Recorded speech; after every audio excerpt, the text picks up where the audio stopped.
Hello, viewers. My name is Carol Kinoti. I would like us to embark on a journey of learning English literature. From today henceforth, you'll see a lot of content concerning the subject English. And let us start immediately. Okay, I would like us to start with paper one. You keep wondering, what is paper one? What does someone mean when he talks of English paper one? Generally, the paper is set in the Kenya National Examination Council. It consists of 60 marks. Duration that you will sit for it is 2 hours. Now, in question one, mostly you will find that the examiner needs you to familiarize yourself with functional writing. There are 46 elements. You learn them in the course of your study for 4 years.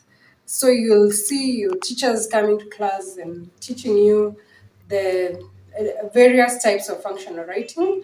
For example, letters, diaries, journals, etc. There are many. I know you know them. You could list a few down there as you're listening to this video. Also, email has been quite popular. So many of these elements, just go and look at them. In question two, you'll expect to find cloze tests in your paper.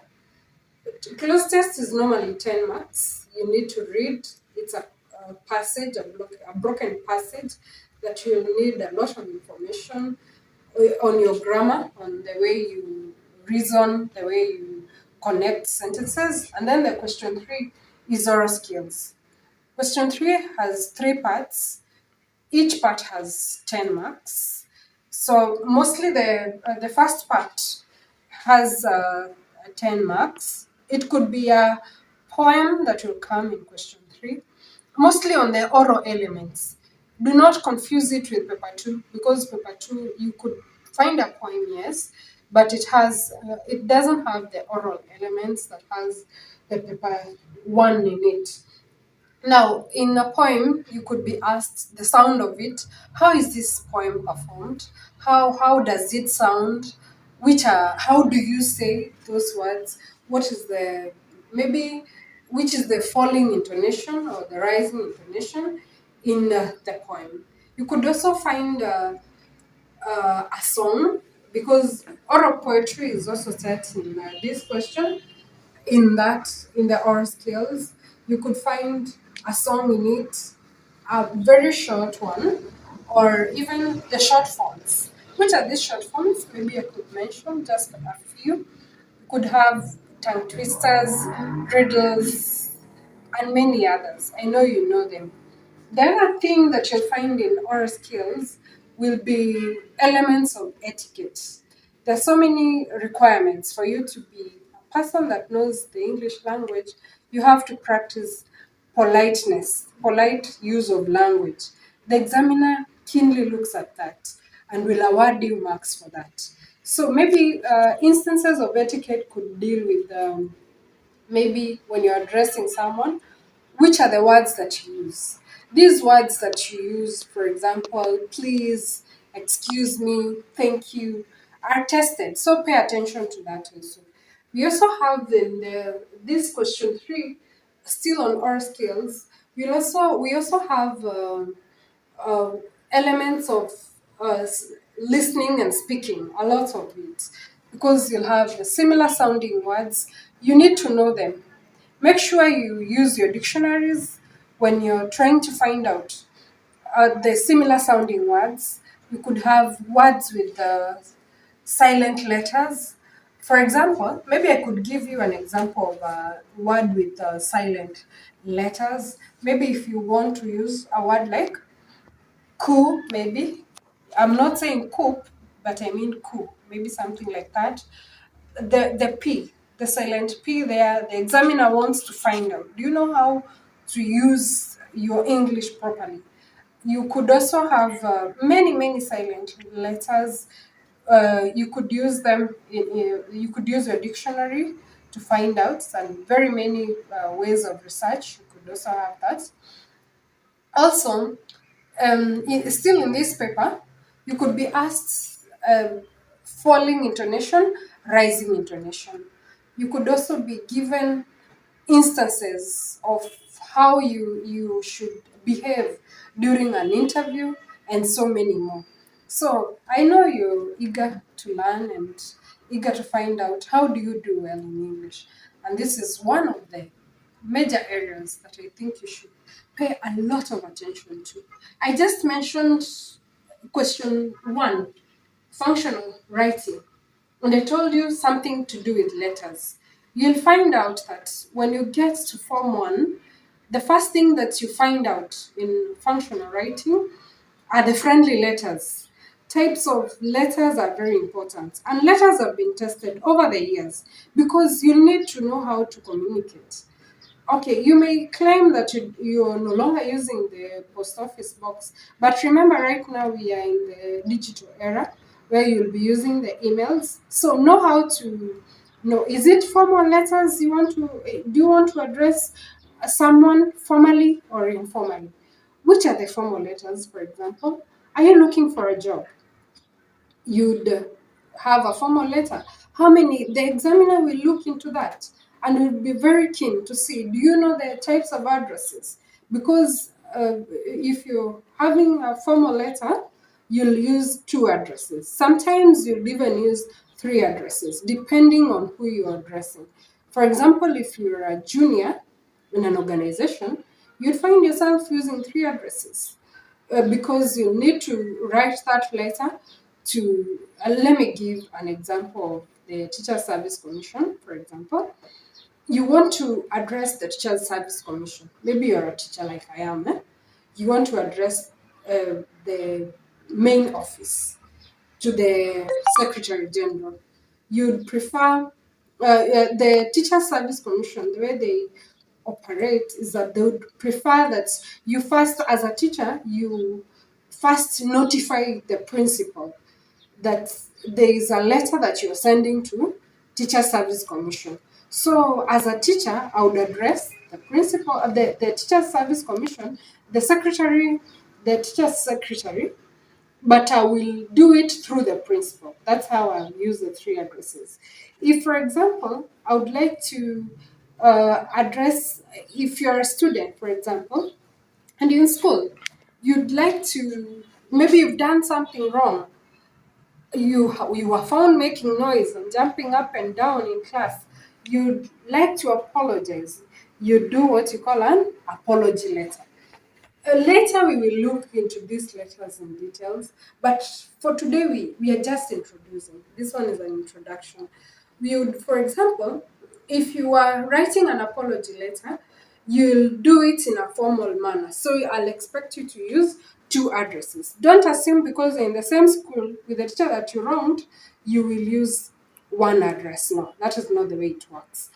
You will be formal. The tone of these letters. Remember, the Kenya National Examination Council is very keen on where to award marks. So make sure that you pay attention to format in every kind of item. The 46 items that you will encounter in your 4 years in the curriculum, you'll expect to master that.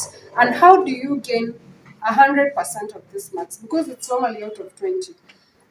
The format is very important. Make sure that everything that you write, even if it's a diary, even if it's a journal, when you go to Form 3, there are so many, and the Kenya National Examination Council mostly tests a lot of content in Form 3. So pay attention to Form 3 work because that is where you will find yourself earning so many marks when you're able to do extremely well.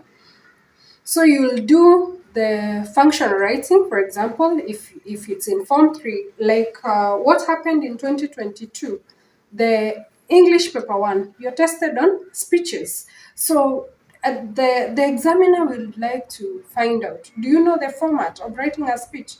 Because there are certain formats. Every functional writing has a certain format. Do you know the format of how do you start, for example, in a speech? They'll observe from the highest, you will address that, the hierarchy. You will not, if it's a minister of education or cabinet secretary, as we call them nowadays, and then there is a school principal, and there are the student leaders, and you're a normal student, you wouldn't start addressing a student before you address the cabinet secretary. So that format is observed. Do you know from this step to the other step? How do you take that? So the examiner will look into format. We'll also have marks for your body of functional writing. This is where you'll be guided by the question. Don't come up with your own things or your own information, because you're always guided by the question. Pay attention to those little details, are the ones that the examiner will be looking into, and also the content. Make sure you are treating the question with the content that it deserves, and also the tone. All that is mapped. Ensure that you go through those elements and you learn a lot. I think about the cloze test in paper one still. Cloze test is a broken passage. And I've had students asking, now why do we struggle with cloze tests? Because sometimes you don't pay attention to the steps that you're supposed to take when you're reading the passage. It's a broken passage, yes, out of 10 marks. Immediately you get your paper. Don't rush to start answering. By the way, you should also carry a pencil when you're trying to do a cloze test, because you'll have your guesses, but read through the passage to first find out what you're supposed to answer on what this passage is talking about. Different passages have different kind of language that is used. For example, if you're talking about study habits, you'll expect to use that register, because every field has its own register. If you are talking about maybe healthy habits, you'll expect the examiner to you will expect yourself to know something about healthy eating, healthy habits, because that's the vocabulary. That's why it's important for you to have a wide range of vocabulary. Be open minded when you're reading, because it can be tested on anything. The examiner wants to find out, are you able to connect one idea with the other? So, in the parts of speech, grammar is tested separately, but you'll use it here in cloze test, because you'll be expected to know, where does a noun get used? Where do you use maybe a conjunction, maybe? Where do you use an adjective? Make sure that you're very keenly following into that, because you must know the parts of speech. Which are these parts of speech? We'll see that in one of these lessons.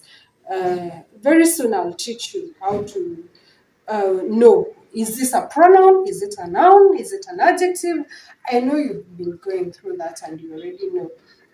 So make your guesses, and it's only one answer. Even if you have five answers, no, you will just need one answer for every blank. You cannot give five answers even if you know all the five, or even two, because some students will use two answers, which is wrong. You just need one answer.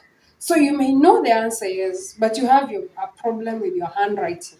That means you're using capitalization where there is no capitalization. You'll have struggled to get that answer, but you cannot score a point because you have a problem with your punctuation. Make sure you know where the commas apply. For example, if that question you've been asked, it's a whole sentence and then a full stop and then there's a dash. After full stop, you start with a capital letter. So make sure that you know exactly what you're doing. Be very cautious when you're looking into that, because those are the things that the examiner looks out for. In oral skills, I'll give you a lot of information on oral skills. I know you know a lot, because this one is mostly on listening and speaking. Not You'll not find an examiner coming to you one on one, but you'll be tested. You have to, it will appear on the paper. So practice, practice. Speak in English. Also research, because that's how you learn. How do these words sound? Because English is an interesting subject. The way you sound, the more you speak it, the better you become. The more you listen to content in English, the better you know, especially from native speakers. Yes, I may not be a native speaker, but through practice, I know. And I would encourage you to encounter the language more and more and more. So, for example, in oral skills, when you read a poem, you could be given a poem. One of the mistakes that learners do is that they just read through. You've been told, okay, read the following poem and answer the questions. There's a trick in there. Poems are not meant to be just read. You recite a poem. So when you're able to recite a poem, you will have an automatic way of passing the message. Remember, this one is a message full of emotions. So assume that you have an audience, even when you don't have an audience, because definitely you'll be sitting there all alone, maybe in an exam room. Assume that you have an audience and address the audience.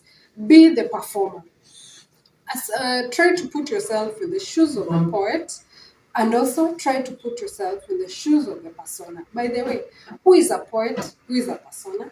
I think one of these days we'll look into poetry and I'll teach you more of that. But make sure that you know exactly who a poet is, because you may confuse and think now someone has written down his name there is the one that is talking. No, we have a difference, because the voice in the poem is a persona, and you will use that as a performer. When you get that, is when you will use the best of your emotions. That's when you're asked. You'll find students getting into panic mode when they're told, what is the tone of this poem? What is the mood of this poem? What is the attitude? It's so simple. Simply because when you're able to recite, you portray your emotions in it, the way you say it, and that's how the next question will be tested. How would you perform the following line, for example? Um, Soon I'll give you examples of poems. They are very short poems. They are also lengthy poems, but mostly what I've discovered in paper one, they don't test lengthy poems. They test poems that are just about two stanzas, three stanzas. So it's good that you differentiate the content that will be required for you in paper one and the content that will be required for you to give in paper two. Maybe I would also mention that it's not always poetry that is tested in question 3A. You could be tested on maybe a proverb. Do you know proverbs? Do you know there's a difference between a proverb and a saying? Because proverbs are fixed, while sayings have a way, especially since the African man used to communicate through oral literature. There is a way that you would use. Maybe I could give you an example of a saying popularly used by Ngugi wa Thiong'o by when he was writing the River Between. I hope you've read, and it's good for you to expose yourself in these books, because that's how you learn. It says the oil skin of the house is not for rubbing into the skin of strangers. That is a saying, but we have fixed proverbs. And one of these, you could also write down there in the comments and tell me what is the meaning of that proverb, because I would also want to see how you've been following my lesson. You could have a proverb like, Hari Hari has no blessings. That one is fixed. Proverbs are fixed. And you should know, when you talk of short form, you should know exactly, there's a difference between proverbs, puns, or jokes, or riddles, because they will be tested here. So pay attention to your oral literature classes, because that is how you will know the difference. If it is in oral literature and you find it being said in a local language, it will be interpreted. Don't worry. Don't say now I need to learn Maasai for me to understand. No, it will be interpreted there. But what you need to pay attention to is the first, how the presentation has been done. If it's a riddle, know that there is a respondent, there is a challenger, There are many parts of a riddle. There are six parts of a riddle. Find out and know and comfortably know. And also, you could be tested still in this question. You'll be asked, how do you perform? Who are the audience? Who is the audience for such? Pay attention to those details. That's how you do well in English paper one. You could also be tested on, I told you of elements of etiquette. Make sure that, although we are saying that uh, the society discipline and etiquette is eroding, don't be a victim of that because it is always tested and the examiner has expectations that you know. How do you address a police officer, for example? How do you address a teacher? Because I've had students who address me as Miss, how are you, Miss? No, that is not formal. If you're addressing a teacher, for example, if you're a student, you use sir or madam. Those are the expectations. If you say, how are you, mister? How are you, miss? That is not correct because you generally don't know where to use that context. In that context, it's wrong there. So, for example, if it's a conversation that is being held between a student and a teacher, there is the level of respect. Although some of you students even give nicknames to teachers there, if you don't address the teacher with politeness, you will have been wrong. You could also be given a question on addressing a police officer. Do you call him officer? If it's a gentleman, to be on the safe side, use sir or madam. Titles are very important in English when you're addressing. Do not ignore them.